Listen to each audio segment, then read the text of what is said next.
Well, after being criticized by former President Trump, Vice President Harris is heading back to Washington early to get a briefing from FEMA. Kayleigh McEnany, former White House press secretary and co-host of Outnumbered, and Ari Fleischer, also a former White House press secretary and a Fox News contributor. Great to have you both with us because a lot of people who are reeling from this storm, they don't care about politics right now.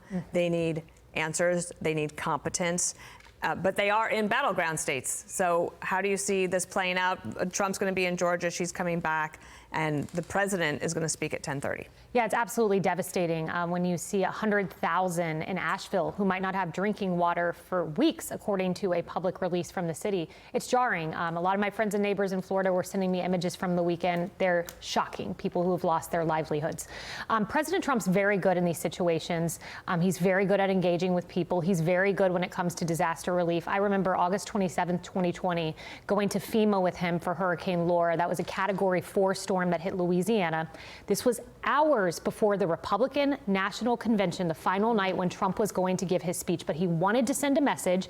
He wanted to be a commander-in-chief. He sat at FEMA. He said, I've even thought about delaying my convention speech. He ended up not doing that. But 2 days later, he was in the area giving disaster relief. I think this is another effort to show he can lead on these issues. Yeah, just picking up on that, Georgia today, and what Alexander is reporting is that he'll go to North Carolina later this week. And he might beat Harris and Biden in both places. Well, he already has in terms of empathy instead of in terms of caring. He already has arranged for the briefing in Georgia to be informed about everything that happened.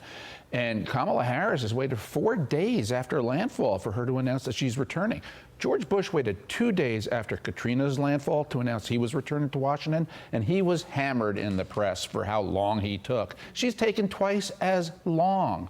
And yet, I think Katrina, in so many ways, in 2005, was the first break in the dam where the press became activists, to pound Republicans, to pound Bush, to get rid of neutral journalism and just expose their bias. They're not going to do that here to Harris because that same trend continues. They will protect her. They won't criticize her the way they criticize Bush.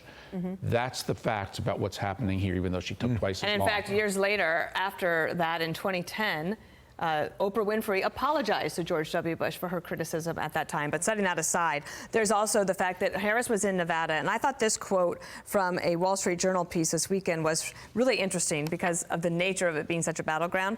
John Ybarra, he's a 24-year-old worker at a local amusement park, said he is skeptical of both candidates. And he said, I've had friends flip on a dime.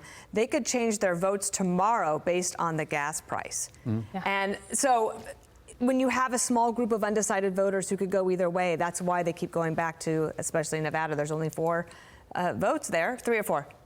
6. 6, sorry. This is a razor-close election. That could be determined by a few thousand voters. I mean, we've never seen polls this close. I was hearing pollsters saying, we just haven't seen this. I was looking at Pennsylvania Real Clear Politics, and when you scan down the 10 polls, you see tie, tie, tie. Like, how many polls there is a absolute deadlock? Voters can change their mind. These groups matter. When I see CNN, their aggregate shows that Kamala may be the worst performing candidate with union voters in a generation. Bill Clinton won union voters by 30. She's ahead by 9. These things matter. Trump's good with these groups. So we'll see if she can play catch up. There's this drift on Hispanic Americans, too.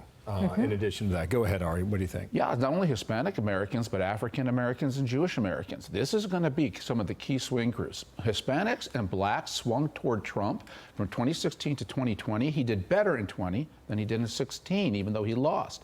He did worse with college-educated voters and suburban voters. That was the difference between winning and losing. I think those trends are still in place. Trump will do better in 2024, I predict, with blacks, Hispanics, and American Jews. He's going to do worse, I think, again, with women, especially college-educated suburban women. That's why it's so close, particularly in the only 7 states that matter, those 7 battleground states. If you thought Major League Baseball had a complicated way of determining who wins a wild card, wait till this presidential election ends in a tie. I just want to read this to you because tomorrow night is the debate between J.D. Vance and Tim Walz, the vice presidential candidates. And Leibovich of The Atlantic writes that, oddly, since Harris picked him, Walz has been largely hidden away from the national media. The campaign has been content to deploy Walz as more of a cartoon than a multi-dimensional character. Dress coach up in camouflage, pop in the Bob Sager 8-track, juice him up on Diet Mountain Dew, and send him onto the stage. The campaign seems seems to have trapped him in the same hyperprotective bubble wrap it has placed around Harris, and that was placed around Biden before her, which, again, it's not playing to win, it's playing not to lose. And I'll just get a comment from both of you about what you expect tomorrow night. That was such a visual description in The Atlantic, the bubble wrap that Biden was in, and now Kamala, and now Walz, who did do media interviews. He sat here with you. Yeah, he did. When Biden stepped aside, and he's good in that format, but they've kept him away from that format. CNN had some interesting reporting that Walz is very nervous about this debate, and that his aides know that there is some risk that he hasn't been out there in interviews, that he might come off as rusty. They're nervous about that, and they say their hands are tied because they can't draw a contrast with Kamala Harris, who doesn't prefer the interview format. So it will be interesting to see how that muscle not being exercised plays out tomorrow. Years ago on Sundays, because we're talking about the NFL, CBS used to do this pregame show, and they had the two categories all listed, and the bottom every time was the intangibles. What are the intangibles, Ari, for Tuesday night? I think the intangible is going to be the visible image that they present. If Tim Walz is the same goofy guy with all those hand gestures and giving the finger to people that he's been, I think he's going to look weird, and everybody's going to say, this guy's a vice president. I think J.D. Vance, by the fact that he goes on regularly on the Sunday shows, he is fully prepped. He's ready to take fastballs right down the plate and hit them. He's practiced. Walz is not.